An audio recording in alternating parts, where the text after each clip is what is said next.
Буга чейин Кыргызстанда мындай ушакчылык келген. Что азыркы бийлик тиги преступный мирге баш ийет экен. Эшейген Ворсорой камчы Көлбаевка баш ийет экен деген ушак бар болчу. Бирок андай эмес экенин кече далилдеп койду.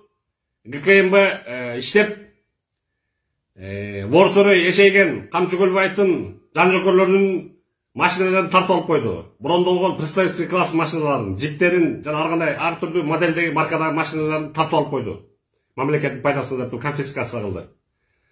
Мунусу менен азыркы бийлик азаматтык кылды, далилдеди, что эч кандай черный преступный мирге баш ийип калбасын далилдешти, жана контролдоо экенин далилдешти. Алар преступный мирди контролдоп турарын далилдешти.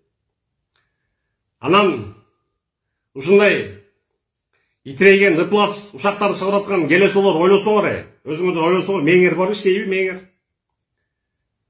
меңер. Ворсорой эшейген камчы Көлбаевка ашып кетсе 3000 киши башар. Черный мирде. Янын ашып кетсе бир 30-40 идейни. Каланы рептелеп жүргөндөр, мойнун байлаган итте илең салаң жүргөндөр. Az аякта көбү бөлөт, черный преступный мирде. Сакаловский деп өсүнчө бөлүшөт, Камчовский деп өсүнчө бөлүшөт. Мусулмандар болсо башка өсүнчө жашашат, аларга баш ийбейт. Так что не все так просто. Баарына камчыга баш ийип калган эмес. Камчыны идейин на деп послать эткендер четинен табылат аяктан. Анан өзүңөрдөр ойлосоңор, 7 миллион Кыргызстанды башкарып турган азыркы бийлик 7 миллион элди башкарып турган. Ана ушул итирейген, эшейген камчы Көлбаевка баш ийип калабы, өзүңөр ойлосоңор. 2005 жылы мисалы Байзис Батукаевдин бутунда спецназ кирип туруп үтүктөп ташлаган зонаны. Өздөрүн блатной борзу өскөн шпана, борзу чордойлар өздөрүн петух экенин мойнундарына алып кыйкырып, тоокчо какырыктап туруп кире катышкан пидорасятниктерге. Так ошондой кылып туруп үтүктөп таштайт, бир күндө үтүктөп таштайт керек болсо. Үтүктөп таштайт керек болсо бир күндө. Анан калпиле ар кандай ушактар чыгарып алатчы. Тиги камчы Көлбаев Яков баарын кырышасы. Эшейген камчы Көлбаев коркуп, өз жанынан коркуп качып жүрөт. 2006 жылы ноябрда покушение болгон. Ошондон бери коркуп качып жашынып жүрөт постоянно эле. Жашынып жатат. Анан подлый из-под тишка кол салдырышы мүмкүн, өткөндө бага кол салдыргандай, акырын шилтеп коюп.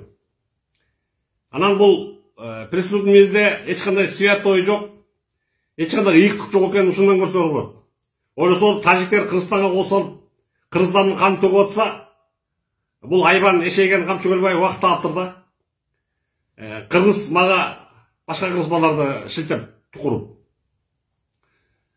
Бул ворлор, арам табактар, капырлар.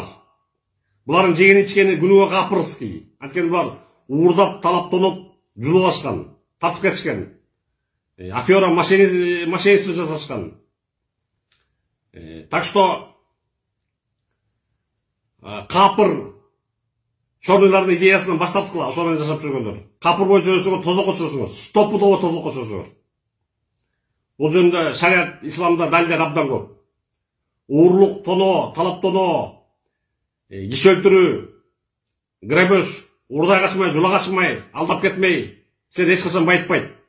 Только Аллахтын астына өзүңөргө күнөө топтойсуңар. Жана ошо капыр боюнча өлөсүңөр.